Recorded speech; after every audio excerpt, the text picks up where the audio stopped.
Hey, BassGeek here, and we are back out on one of my favorite lakes. We're putting in a lot of work on this lake, South Holston. So last time we were out here, we really spent most of our time down the lake. We came up the lake for a little bit, caught one little dink, we ran right back down. This time, we're gonna spend a lot of time up the lake because the wind's supposed to blow and there's a little dirtier water up the lake, which I hope means an ARig bite.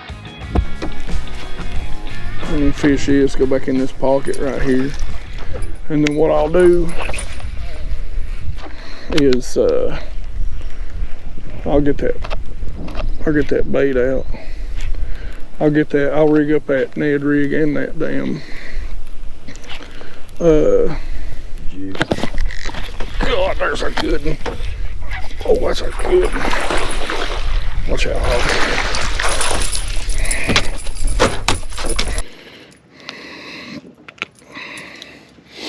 Yeah, not as good as I thought, but we'll sure take him.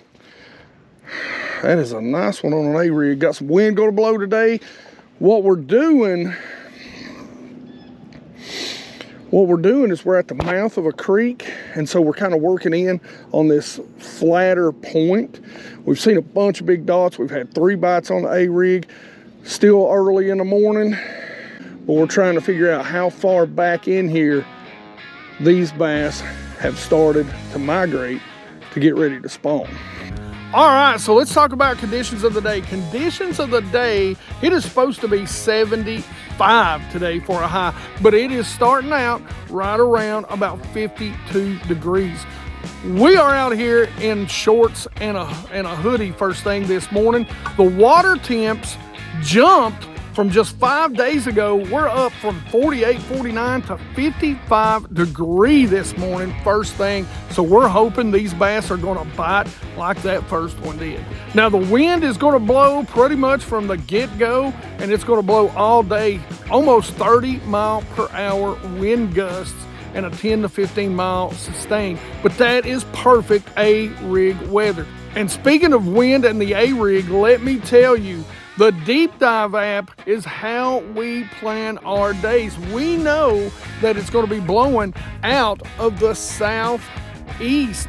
So we know what banks we could go fish. We know where we're going to be able to hit those windy banks, because throwing that ARig in this clear water, and not that clear today, we're up the lake. So even on the deep dive, we can tell that we've only got about 3-foot visibility, but that good stiff wind is going to get those bass up and chewing today.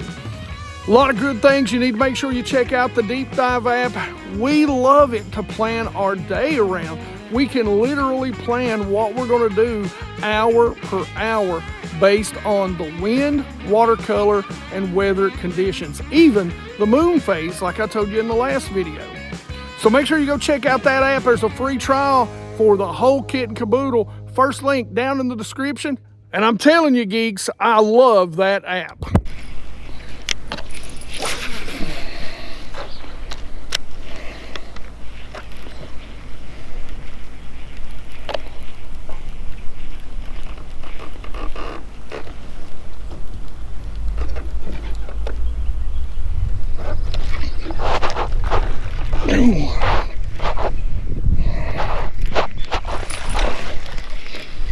What are you?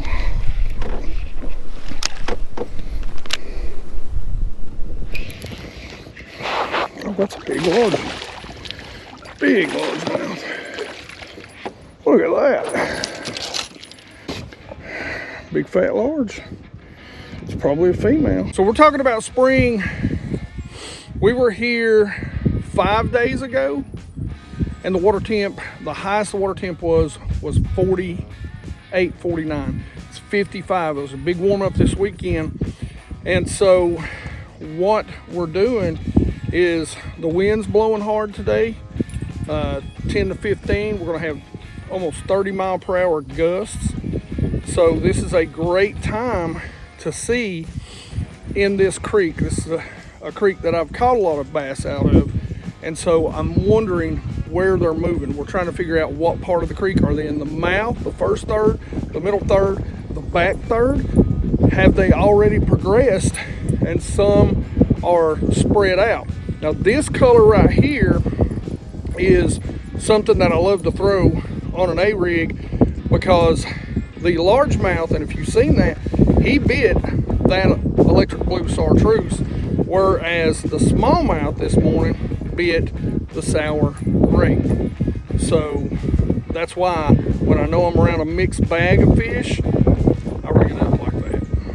Let's see if we can catch a few more. Predominantly smallmouth. Yep. That's what dude said too, though. Yeah, he hit right at, like, I mean, he was close to the boat, you know. Notice the color of the water's changed too. Yeah. I don't like that we're trucking right now, the way we're trucking.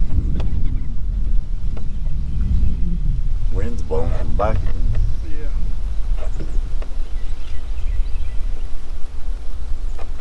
Big old ball of shad behind us. Yeah, there's a bunch of shad up in here. Couple of dots in front of it. Yeah. That's why I say we might pick up a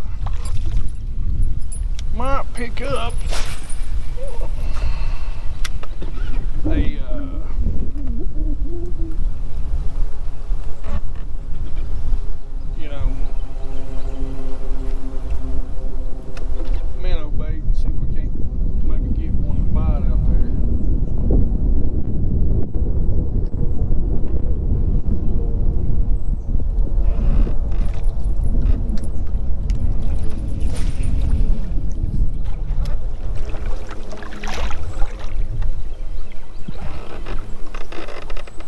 I knew that was a little bit better one. I seen him, he was dark too. Did you notice that? Yep. I thought. That's why I said.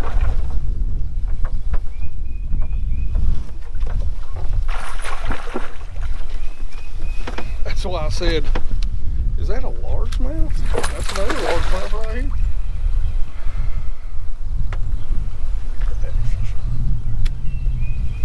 That's another good largemouth. Don't dig. You ain't a smallmouth. Get up here.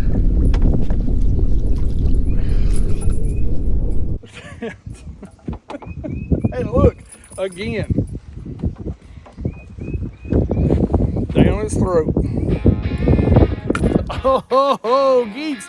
Largemouth. What is going on, man? This first creek we pull up into, we haven't even left this creek, and I think it may get better. Now, I think so far what we're doing in this first creek that we've stopped in is we're trying to figure out where the bass are in their transition to jumping on those beds.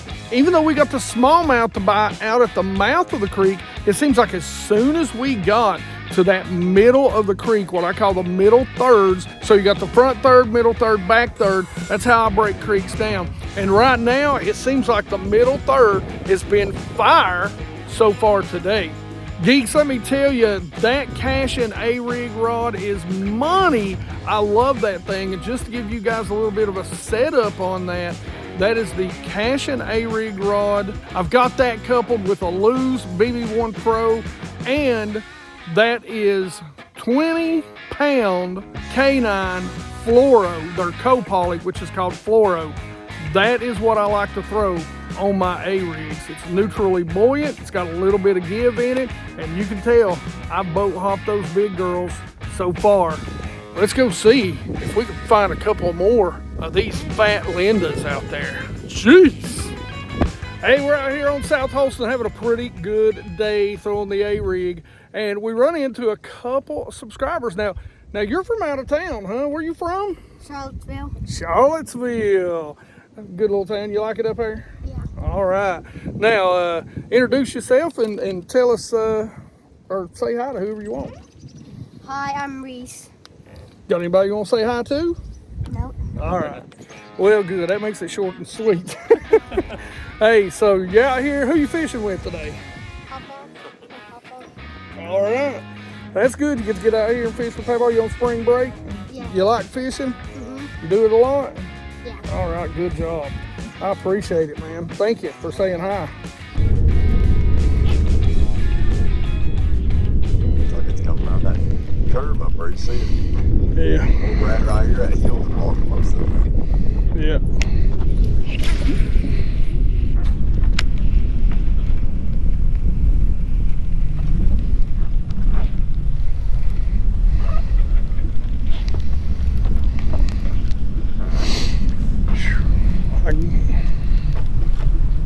That little stretch of bank, I got to hit again, but I got to go down this over here because if them largemouth are back there biting like that, I mean, you know what I'm saying?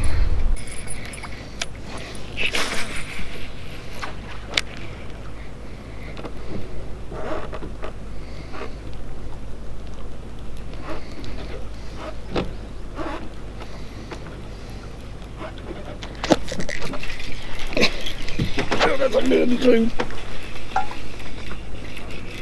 That might be a smallie. Smallie largemouth.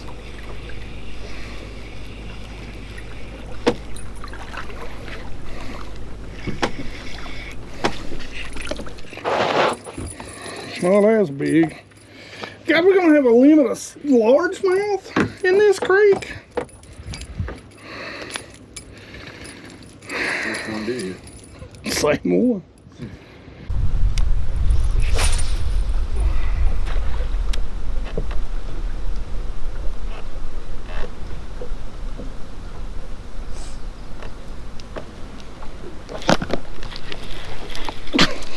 That's a big one too, dude. That is a big one. I mean, he is a head shaker, buddy.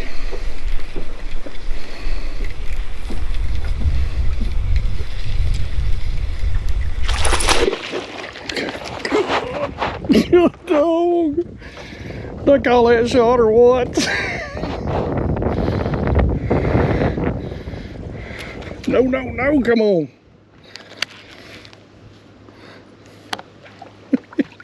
Yeah.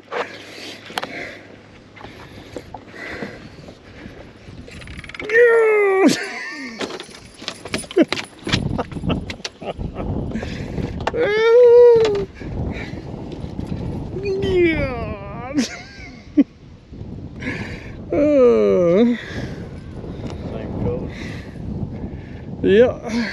No, he hit the. He went a little. He thought he was good. He thought he was a smallmouth. Man.